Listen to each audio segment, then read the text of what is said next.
Saya juga pengen jadi baik. Ya, saya pikir-pikir dulu tuh waktu butuh-butuhnya saya hilang arah, sempet ngambil punya antum.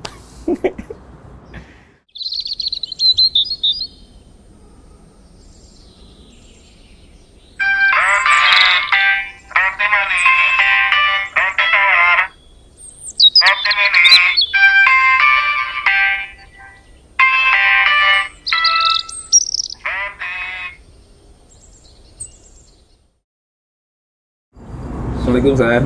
Waalaikumsalam warahmatullahi wabarakatuh. Alhamdulillah. Baik.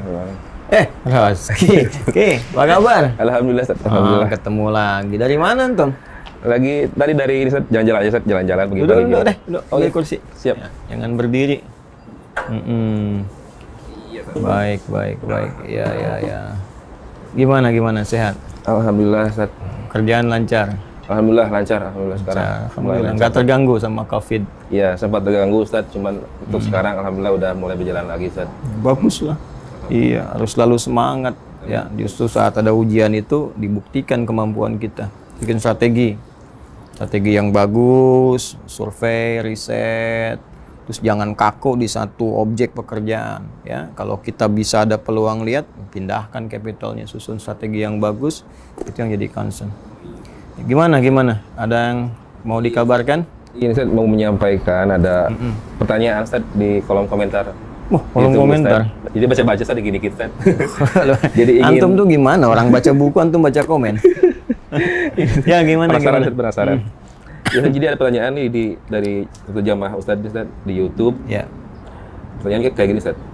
Ustaz Hadi, saya mau tanya nih. Nggak ada assalamualaikum ya tuh? Nggak ada sih Ustaz. Oh ya.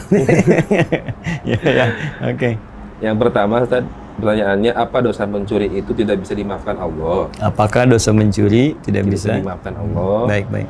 Yang kedua, bagaimana saya bisa mengembalikan harta yang saya ambil, sedangkan saya tidak ingat harta siapa saja yang saya ambil. Ada beberapa yang saya ingat dan saya berniat untuk mengembalikan. Ustaz. Yang ketiga, yang terakhir, apakah boleh saya mengembalikan harta tersebut tanpa sepengetahuan orangnya? Contohnya saya kirim pakai ATM gitu, Ustaz. Mohon jawabannya, Ustaz. Iya. Jadi begini. Pertama kita mesti bersyukur dulu kepada Allah Subhanahu wa taala bahwa ada satu dari sekian hamba Allah yang berkenan diberikan hidayah oleh Allah yang jalannya melalui pertanyaan tadi. Jadi saya itu kadang-kadang merasakan kebahagiaan tersendiri ya kalau ada jenis pertanyaan seperti ini. Artinya ada cahaya dalam jiwa orang tersebut yang membimbing dia itu untuk kembali baik. Jadi gini, kalau kita sedang merenung gitu ya atau mengerjakan sesuatu, terkadang suka terlintas tuh di benak kita tuh. Bahwa dulu pernah salah, pernah begini. Nah, itu sebetulnya petunjuk Allah. Hidayah. Ya, jadi rasa cinta Allah sedang ditanamkan pada seorang hamba, diajak dia untuk kembali pulang. Ya, balik ke jalan yang benar. Itu pasti semua manusia mengalami itu karena sifat Allah dengan rahman-Nya memberikan gambaran bimbingan pada setiap hamba untuk berubah jadi baik sebelum dia pulang. Nah, cuma rumusnya kalau itu sedang muncul cepat ambil. Ya, cepat ambil. Nah, karena itu kita doakan ya, semoga penanya dimaksud diberikan kekuatan jiwa, kemudian sifat istiqamah sehingga bisa mengambil hidayah itu untuk kembali jadi baik. Sekarang kita masuk ke substansi pertanyaannya. Tidak ada dosa yang tidak diampuni kalau syaratnya, kalau orang tersebut mau bertobat kepada Allah sebelum ia wafat. Ya, bahkan dosa yang termasuk dosa besar pun tingkat paling tinggi. Ya, pembunuhan, ya, zina misalnya. Itu sampai turun Quran surah ke-39 ayat 53. Ya, kata Allah, "Qul ya ibadiyalladzina asrafu ala anfusihim la taqnatu min rahmatillah." Ya, katakan Muhammad SAW pada hamba-hambaku. Masih disebut hamba ki. Masih diaku oleh Allah tuh. Pada hamba-hambaku yang pernah berbuat dosa israf. Israf itu udah berlebihan lah. Ya, kayak orang ke pernikahan, prasmanan, orang makan sekali dia 10 kali. Itu israf namanya. Ya, berkali-kali itu. Jadi ada orang yang dosanya berlebihan. Sudah menipu juga, merampok juga, berzina, mabuk juga. Ya. Terus dia pengen kembali tuh. Ada tadi episode dalam kehidupannya tuh. Terpikir dia pengen balik. Ya. Begitu dia ingin kembali, kata Allah, la taqnatu min rahmatillah. Jangan putus asa dari rahmat Allah. Innallaha yaghfirudz dzunuba jami'a. Sungguh Allah berjanji di sini di ayat ini akan mengampuni seluruh dosa tanpa kecuali kalau dia mau bertobat kepada Allah. Tuh. Jadi kalau dosa besar saja begitu Allah berikan kesempatan untuk diampuni, maka bagaimana dengan yang di bawah itu? Ya. Nah, sekarang mencuri misalnya. Zaman Nabi bahkan ada pembegal. Pembegal bukan cuma mencuri, terang-terangan kok. Terang-terangan di jalan begal orang, kafilah lewat diambil sampai dia jadi tokoh di kampung begal. Ghifar namanya. Ya, pernah dengar Al-Ghifari? Al-Ghifari itu nisbat ke tempat para pembegal di kota Ghifar. Gitu. Di antara tokohnya Jundub bin Junadah. Ya, singkatnya dia tobat, nah kemudian diberi nama dengan kunyahnya Abu Dzar Al-Ghifari. Nah, dari situ jadi seorang dai. Penghafal hadis, ngafalin Quran, tobat. Jadi kalau ada pembegal sekarang, pencuri sekarang nggak tobat, nah dia telat tuh. Ya. Nah, jadi pertama kita berikan berita gembira bahwa insya Allah jika memang setiap hamba ingin kembali kepada Allah, ingin bertobat, Allah sangat terbuka berdasar keterangan Allah dalam Al-Quran, juga penegasan Rasulullah dalam hadis-hadisnya. Ya, bahkan di hadis qudsi, jika hamba ingin datang dengan merangkak, ya diibaratkan Allah berjalan. Jika dia berjalan, kemudian Allah respon dengan berlari. Ini kiasan ya, maksudnya cepat direspon. Jadi Allah itu sangat senang jika ada pelaku maksiat bertobat. Allah mencintai pelaku maksiat yang tobat dibandingkan orang soleh yang tidak pernah merasa salah. Ya. Nah, sekarang gimana caranya Ustaz? Saya ini nggak tahu gitu ya, di berapa banyak yang sudah saya ambil. Kemudian juga orangnya siapa saja. Pertama tentu ada tahapan-tahapan dalam taubat itu. Satu, mengakui kesalahan. Ya. Mengakui itu turunannya kalau terkait dengan harta benda atau hak-hak orang lain itu ditelusuri. Cari dulu, ya kan? Kemudian menyesali apa yang telah diperbuat. Berjanji tidak mengulangi, lalu memperbaiki. Nah, kalau ada hak orang lain, cara memperbaikinya ya kembalikan. Ya, pertama kita cari dulu nih, identifikasi, diingat-ingat di mana.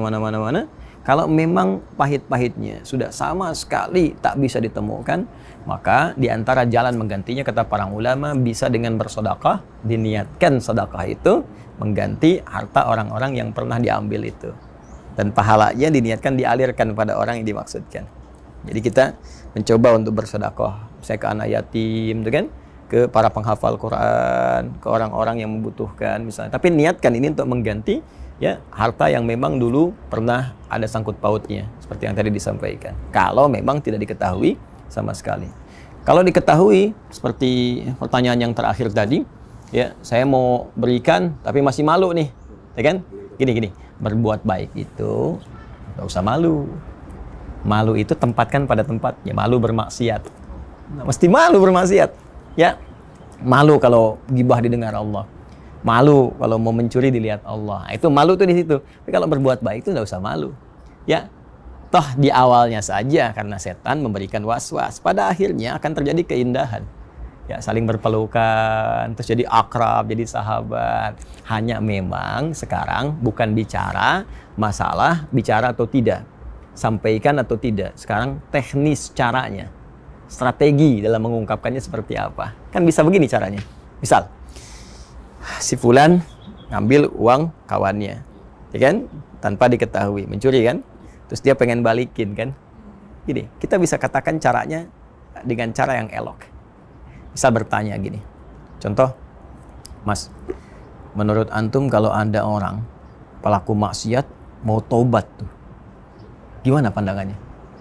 Nggak mungkin dia jawab dengan jelek kan? Pasti dia jawab, oh bagus tuh, luar biasa tuh. Iya, terus kalau kira-kira nih, ada orang misalnya pernah mencuri tuh, terus dia pengen tobat, pengen jadi hamba yang baik, pengen soleh, terus dia pengen kembaliin hartanya. Nah, terus waktu dikembaliin itu, menurut kamu gimana? Bagus tuh, harus berani dia gitu. Tapi yang dikembalikannya tiba-tiba marah tuh, kira-kira gimana? Dia kan, wah nggak bener tuh, gini. Nah kan udah dapet kan?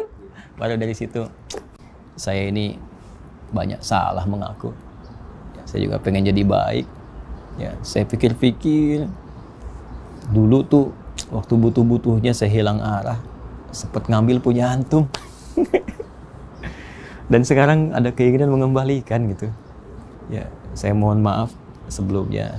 Ya, ini usaha saya. Kalau mau marah juga silahkan, saya terima. Ya, antum mau caci maki juga saya terima, memang saya salah, tapi setidaknya beri saya kesempatan untuk bisa berubah lebih baik.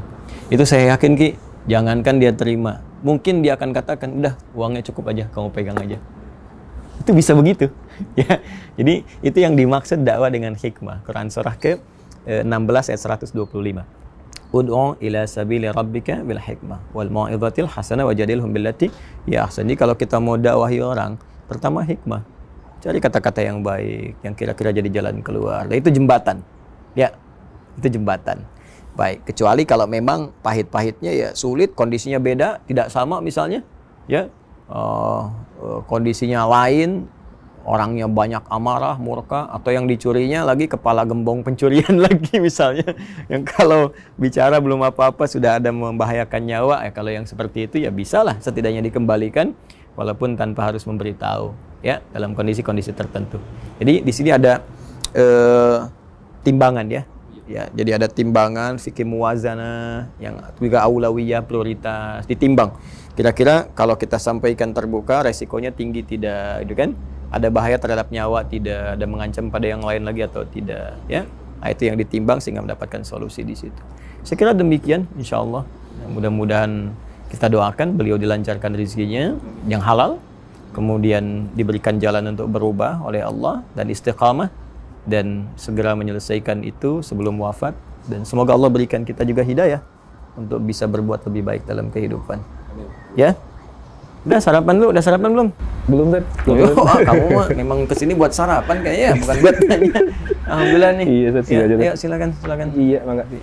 Minumnya belum ada nih. Ya. Iya. Masya Allah. Ya, alhamdulillah. Baik ya. Iya. Alhamdulillah, kita cobain sama-sama.